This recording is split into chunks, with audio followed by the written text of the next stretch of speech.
Hello and welcome to a very special conversation today. My name is Shelby Dumaine, and to celebrate the launching of the NOV and Bike MS campaign, we have a really exciting, really special conversation here. We have two excellent ladies with us today who have a firsthand experience working around the impact and how important it is to spread awareness around multiple sclerosis. We have Emily Garcia. You're the director of Bike MS at the National MS Society. And we have Lisa Saylor. You're vice chair of the National Board of Trustees for the National MS Society. You're a speaker, advocate. You have amazing hair, so thank you so much for joining. I appreciate both of y'all so much for being here today to, again, have this really great conversation. Thank you for having us. Absolutely. Just to sort of start off, I always like to, anytime I talk to someone, I kind of want to know a base level of what we're going to be discussing. And I know, as I mentioned, we're talking about multiple sclerosis, MS. It's a very broad disease. There's a lot, very complex. But can you speak a little bit about what it is, so for those who are watching? Sure. First of all, Shelby, we're so excited to be here at NOV and to have you guys so excited to be involved with the bike ride and the MS Society. And as someone that has MS, I thank you all so much for that. So what MS is that it's a neurological disorder, that it's an autoimmune disease that attacks the lining on the nerve bundles, which is called the myelin sheath. So that wears away. So let's say if you had a cable, and inside that cable you have all of your wires that are giving you the power to whatever it's plugged into and going to. But yet on top of those wires is a covering. So the myelin sheath is like a protective covering on the nerve bundles. So what MS does is it eats away that covering. And when that happens, wherever those nerves are leading in that nerve bundle is where you're going to have the deficit. So it could be the eyes, it could be obviously your limbs, your bladder, it could be your cognitive ability, balance, and that happens in the brain and the spinal cord. So that's what we are trying to do, is stop that process, and then the next step will be how do we repair that damage for people like myself. Right. Thank you for sharing. I've known a little bit about it, but I think that's the most simple and succinct way I've ever had it explained to me. So I appreciate you for sharing that. And I want to ask you as well, I've mentioned Bike MS. Can you tell us a little bit, what is Bike MS when we say that? Sure. So the National Multiple Sclerosis Society actually hosts several bike rides nationwide. The Texas MS 150 is the largest of any of the bike rides that we do nationwide. So that is our ride here that starts both in Houston and in Austin, and then takes us all the way 150 miles plus to finish in College Station. I must say, when I saw the finish was in College Station, I'm an Aggie, so that was pretty cool. I was like, I might need to I don't think I'm allowed to whoop if I'm not an Aggie, but I think it's all right. But, anyways, thank you for sharing that. And Lisa, I wanted to start kind of with you, put you in the hot seat for a minute. Can you tell us a little bit about you, about yourself? Well, I have had MS for probably longer than you've been alive, but for about 34 years now. And when I was first diagnosed when I was 28, I had my very first symptom the day after I delivered my last child. And that does happen sometimes. Women will be fine during pregnancy, but if they've had the disease and then are pregnant, after they deliver, sometimes they'll have an exacerbation, or they will have the onset of the disease, and that was the case with me. So I did pretty well for the first couple of years. It took me about a year to get diagnosed, because we're talking about 30 plus years ago, so it was a little different then. But after about 5 years, then I became very sick, and I spent several months in the hospital and came out in a wheelchair. And I've had some issues with my vision as of late, so it's still an ongoing issue for me. MS is not considered a fatal disease anymore, but people do die from complications. Okay. And as someone who has, like you said, lived with MS for quite some time now and is living with it, what is something you would like other people to know about you? What might surprise people? Well, what might surprise people is that I have a great life. Right. I mean, MS is just kind of a part of me. It doesn't define me. I tell people all the time that it might be the first thing you notice about me when I come into a room, especially if I come into a room of people that don't know me. They see that I'm in a wheelchair, but I always say it's not going to be the last thing that you remember about me, because I've got a whole lot of things to talk about outside of MS. I love to travel. I love to cook. I love being a grandmother. I still drive. I'm still very active in the community, and I've had an amazing life in spite of MS. Absolutely. How many grandkids do you have? I have 3. Oh, that's Yes, awesome. and I have this little 6-month-old grandson. I escaped COVID for 2.5 years, and I was taken down by a 4-month-old for COVID, but it's worth it. Yeah, glad to see you. Yes. So I wanted to ask a little bit your relationship with the National MS Society. Can you speak a little bit about it and how maybe it's impacted you? Oh, wow. When my husband came home, to give you a little backstory, my husband came home in about 2006 and said, he had heard, he's a marathon runner, hurt his leg and his foot, and he's like, I think instead of running, I'm going to do that MS 150. Of course, I've had MS for years at this point, but we weren't involved. I thought the MS Society was for people that sit around and complain all the time and compare symptoms. I'm like, I don't need to be in that competition. So we didn't get involved, but he did the ride that year and came home and he said, I think we're missing the boat. I think this is really cool. We need to get involved. So the next year I went down to the finish line, kind of like what you were saying before, and bawled like a baby the whole day because I couldn't get over that all of these people that were on these bikes were doing this for people like myself. And now I think I signed up to volunteer the next day, and now I've testified in front of senators at the state and national level to get legislation passed for people with disabilities and people with chronic illnesses and availability of medication and use of THC. So I've been very involved in that advocacy work, and I love to speak, and so it's changed my life. It's given me very much of a passion. When you think of your life, all of the experiences you have, everything you've done, what are you most proud of? What I'm most proud of is that I had a very difficult time the first few years I was diagnosed. I felt like my life was over. I was 34. I felt like I wasn't going to have a purpose. I wasn't going to be a contributor to my community. I was worried about being a good mother, a good wife, a good friend, a good daughter. And I think MS has made me better in all of those areas. I feel like it's really given me, like I said before, a passion in life and a reason to make a difference. And I'm super proud of that I've been able to make a difference. And I think it's wonderful that, I raised my 3 children, young children, from a wheelchair. And we've come so far in that 30 years that a young mom with 3 children now, because of people that do this bike ride and fundraise and volunteer, a young mom today with young children could have a much, much different outcome than I have, and hopefully won't raise her children. I can't say blanket that is the case, but in many cases it is. It's right. We just have so many more different choices with medication and treatments now that were not available when I was around, when I was first diagnosed. Right. And I think that again drives home the point of how important it can be to get involved with Bike MS and be part of this so that we can provide resources to more people.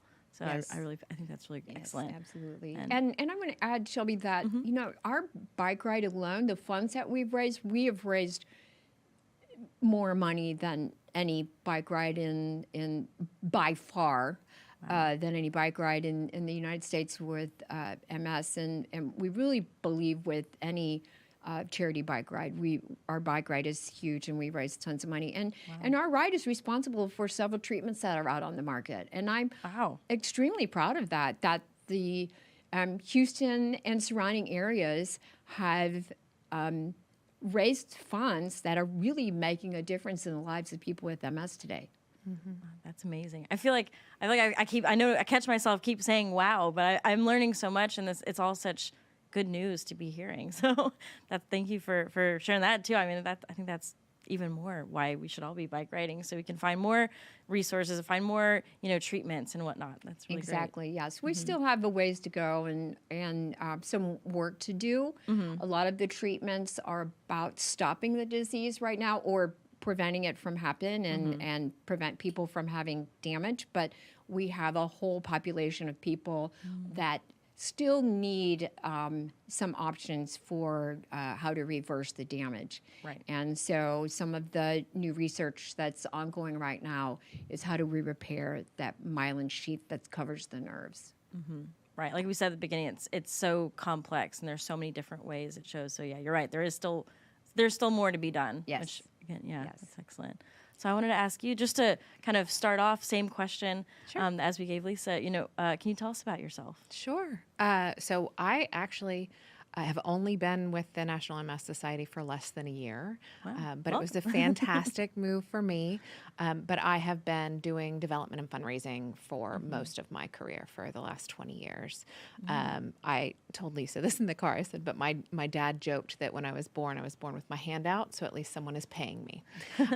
So I've always had a passion and been very driven for working for organizations that are mission driven and trying to make a difference. And so I was really happy to join the MS Society and come on board and work with amazing folks like Lisa. So Absolutely. And so kind of, like you said, your journey is new at the National MS Society. Yeah. Can you talk a little bit about your journey getting here, and also maybe what drew you towards the MS Society specifically? Sure. So I have known about the MS Society for quite a while. My husband actually was a cyclist in the MS 150 years and years ago, before it really kind of attracted me as far as a work opportunity. But even then, his family has quite a few members that are living with MS, and he actually had an uncle who passed from complications of MS back in the 80s when treatments were little to none. And so it's always been a conversation within our family of something that is near and dear to our hearts. And so when the opportunity came up, and it's such an amazing organization, I've heard so many wonderful things, I couldn't help but definitely want to kind of pursue that as an option. Absolutely. What are some of those things? What would you want others to know about the National MS Society, and maybe how it impacts those who live with MS? So I have learned so much over the last year of working there, because from the outside, you do see the events, you see the bike rides, you know that that's a fundraising opportunity. And for me initially, I kind of thought that was just the complete purpose of the society, was to run these fundraising events and to raise money for research and such. But the society is so much more than just a fundraising vehicle. They provide so much in terms of education, in terms of support, and it extends so far beyond fundraising that I think that that's really, really key for people to know, that when you look at the fundraising and you look at where the money's going, it's not just, it is going to research, and it 100% is causing some amazing, amazing progress in that realm. But it's also going to help people live their best lives, to those day-to-day things that are helping people with MS to continue on and to pursue things like Lisa is, being able to come out and talk to people, being able to advocate, being able to go to Senate hearings and really, really make a difference nationwide and worldwide. Absolutely. Yeah. So. And the sense I get also is that it's sort of a community as well.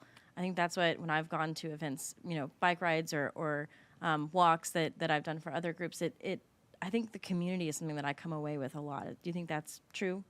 Absolutely, absolutely. And it almost doesn't feel like I've only been here a year, because they are so welcoming and so willing to share and pull you in to take them along for their journeys with them. So, I'm so happy to be a part of it and to help NOV become part of that community as well. Which, speaking of, so what are some of the ways somebody could get involved with the National MS Society?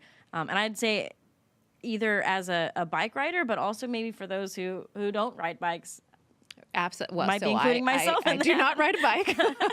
I married my cyclist. Right. But so there's so many opportunities to get involved. If we're just talking about the Texas MS 150, you don't have to be a cyclist to be part of the team or to be part of the NOV group as well. There's so many different opportunities for volunteering and being a part. So if you want to be a cyclist, if you want to come out and ride, we definitely want to add you to the team.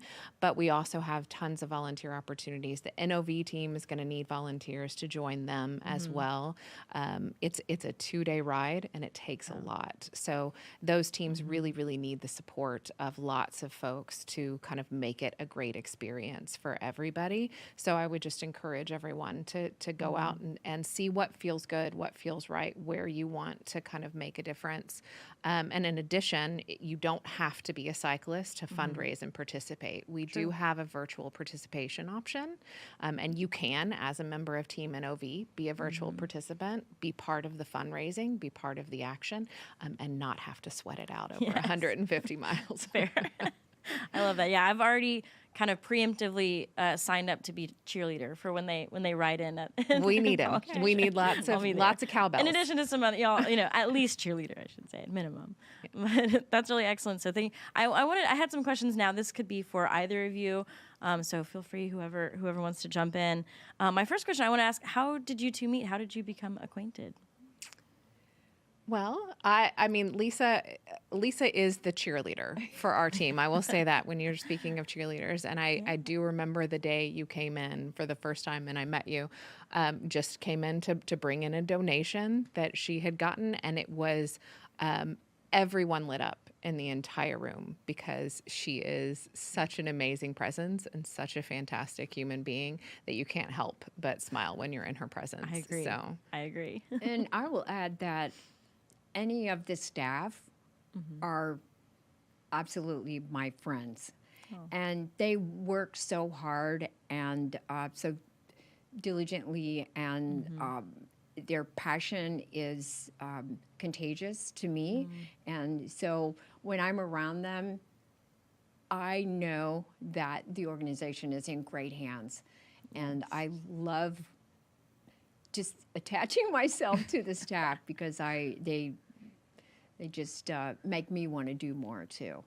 Same. I feel that. I feel like from the moment y'all got here, just such positive energy. So I can absolutely see that's from the organization itself. Bleeds out with the people. Yeah, Really absolutely. excellent. So we talked a little bit about how someone can get involved, maybe on Team NOV or with the bike. But in general, what can the average person do to support those that they might know or maybe may not know living with MS? I think the best thing to do, number one, is just listen to them and find out what their needs are. It could be that they only want you to listen. They don't need you to try to fix their problems. And then I think the more that you find out about them and you learn what their needs are, the MS Society has a wonderful number that you can call. It's called the MS Navigator. And so you can direct them to that. And it is just a huge source of information and support that the MS Society offers for free for people. They can direct to doctors, support within the community, help with them if they are having financial difficulties. They'll steer them in a direction where they may be able to get some assistance with things, where to go for equipment, that kind of thing. So I think anytime you know of someone with MS, to steer them in that direction, the MS Navigator. And then just be, like cheerleading has been a theme here, just be their advocate and their cheerleader and encourage them. I had a doctor tell me way back in the day to get up, get dressed every morning, and be a part of life. And every day that's a choice for me to do that. But I feel like it's so important to health, mental health and physical health, that you find something to be passionate about and to be excited to get up out of bed every morning. And whether it's helping others with MS or to help someone with MS or find some other thing to be productive and needed in life. That purpose. A purpose, Definitely. yes. Yes, Thank you. that's Couldn't find the excellent. word. Yeah, it's a great answer. Any thoughts? I mean, I can't say it any better than Lisa already has. But I think that the one key to take away is to be a listener and to be a learner and to always be open to learning more things and to hearing stories and being able to ask, like, what is it that you need from me? Where can I help you? Where can you help me? Because it works both ways. I mean, Lisa has provided ample examples of giving back to the community, giving back to the society and the staff. So Yeah, I think that listening is such a good key takeaway for people to have. That's really important. Yeah. And so I know we mentioned this at the top of the show. We've obviously mentioned it several times that we're kind of kicking off launching the campaign with NOV. So can you, I know we've talked about how people can be part of it. What steps, where can someone go to kind of start getting involved if they're maybe at NOV and want to get involved on the team? So first and foremost, y'all have some amazing team captains. Travis Thomas and Kayla Schur have been amazing, Awesome. great leaders.